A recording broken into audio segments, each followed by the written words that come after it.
Hi guys, and welcome back to the SM Plumbing channel.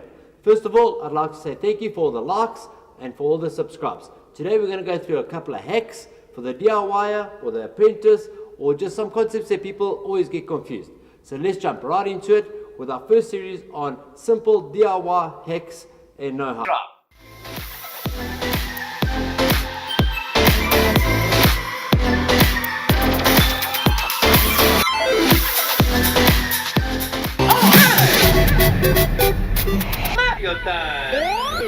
Alright guys, so there's the right way and the wrong way to put on PTFE tape, otherwise known as sealing tape. Alright guys, so if you have a look at the video on the left hand side, that's the incorrect way, that's anti-clockwise. If you look at the video on the right hand side, that's the correct way, that's clockwise. On the clockwise installation, you're going to see that the tape doesn't unravel, and on the left hand side, the incorrect way, the anti-clockwise direction, the sealing tape or the plumber's tape is unraveling, so you're not going to get a guaranteed seal. It's not the right way. And on the right hand side, you can see that it's just going on perfectly fine without any unraveling. So guys, clockwise is the direction you want to be following with your PTFE tape. That's the right and the wrong way to put tape on. But now you're dealing with a situation where you've got a tight space to work in, and your sealing tape just can't get around there, and it's not going to be a comfortable space to work in.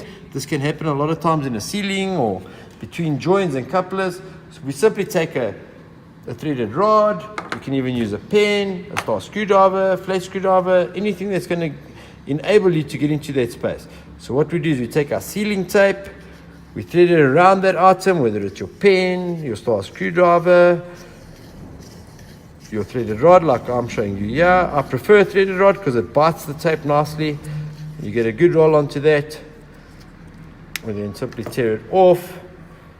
We can then start in the correct direction.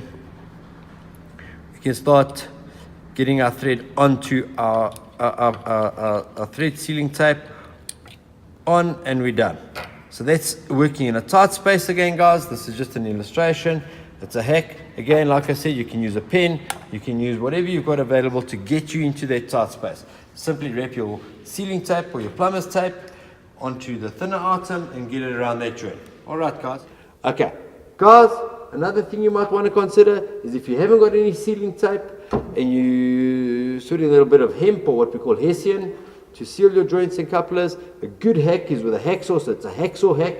You've got to then have a hacksaw on hand. And what this helps you with, guys, is a lot of times you're trying to get that little bit of hessian on there, and you just keep slipping and slipping and slipping, and it's not really taking. You need to get a little bit of a bite onto that. And what we then do, guys, is we take a hacksaw, we rough up the edges a little bit. So if you have a look there, it's nice and shiny. Just on the threads of the hacksaw, we rough it up. So if you have a look there, we're not damaging the threads at all, guys. We're just simply causing a little bit of a rough edge. And that rough edge then allows us to take our hessian or our hemp sealer, put it nicely around that joint. And if you have a look there, guys, I can already let go and it's starting to bite. That just allows me to put it on nicely without it slipping. Again, the direction is critical, always clockwise. When you're finishing off, you can always neaten it up. I use a little bit of water, take some water on that. We tidy up all the little loose strands and everything so that everything is doing what it's supposed to do, guys. I guarantee you, if I put this little socket on here, you don't need a lot of hemp, guys. But if I put the socket on here, it's already quite tight. With the right tool, I can then just simply fasten it up. And I guarantee you that even with that little bit of hemp, I've got a watertight solution to my problem. Another thing we're going to look at, guys, is your PVC sockets. A lot of people ask me, hey Mario, why is this 90-degree bend out of square? Guys, you need to remember that drainage needs to run somewhere.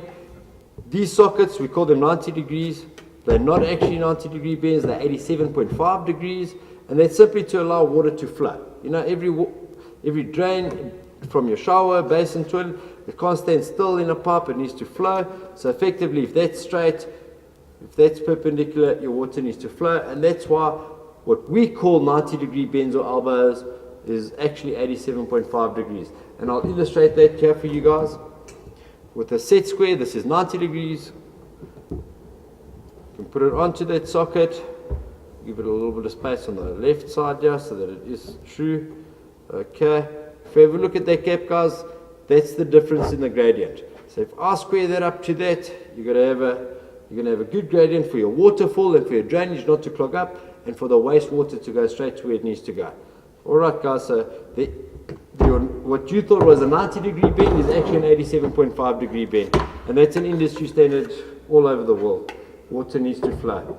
Alright, another 87.5 degree bend is your what we call an equal T. Now guys, this is the same for your 110 mil fittings, your 40 mil fittings, your 50 millimeter fittings. So this illustration is basically showing you the general throughout your couplers. This is what we call an equal T. Again guys, if you have a look nicely there is a gradient here. There is a right and a wrong way to install this. Some manufacturers are kind enough to put an arrow in terms of the direction. Not all of them have it, so you need to know what you're doing, guys. If you install this fitting the wrong way, you're going to have a backflow. I'll give you a simple illustration here with a couple of loose pipes. If we put that in and we put that in, we get that together for you. Again guys, this is a 87.5 degree angle on this side. So this is an acute angle, it's an obtuse angle. If we have a look at it, if this was installed in a typical pipeline, your water would want to flow that way because of the smaller angle to the bigger angle. We need the water to flow one way. If the water was flowing that way and we installed it this way and this is 100% straight, you're going to have a backflow because that is not 90 degrees versus 90 degrees. This is to cater for a good gradient on your water and your flow of disposal of water. Another misconception on plumbing is that I can just simply take this PVC pipe, take this elbow or this 87.5 degree elbow and simply just put glue and call it a day. Guys, that's not going to work. These fittings go through a molding process. They have got a protective coating over them. We need to make sure we get a little bit of a rough surface in here. We can use sandpaper. We just clean up the sockets on the inside. That just makes sure that socket's got a little bit of something for the PVC weld or PVC adhesive to get in there and actually weld the two and marry them as one. If it's done properly, guys, you're going to have to break the socket to get it out. I know there's a lot of YouTube videos on how to reuse these sockets. 90% of the time that's applicable if they haven't done it the correct way. But if you do it the correct way, you're going to end up damaging that socket, or you're going to call it unfit to do what it's supposed to because you've had to cut too much away at it.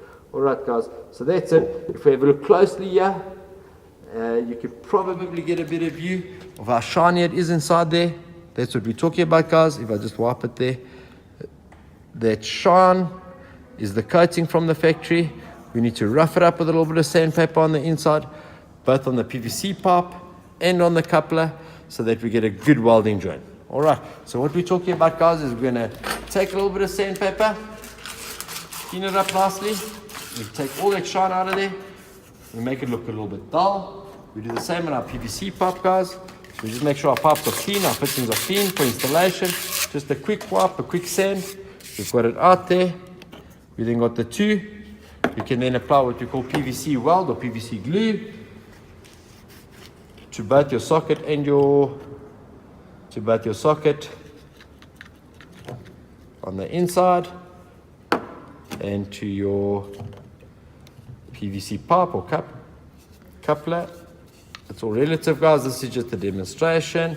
I'm just trying to show you that once you've got the two sanded, you then can adhere them together, guys. That's going to give you a good seal. Make sure you apply enough PVC weld. Make sure you leave it to stand without any water running in it for a couple of hours to make sure that you're not using it prematurely. I haven't done it.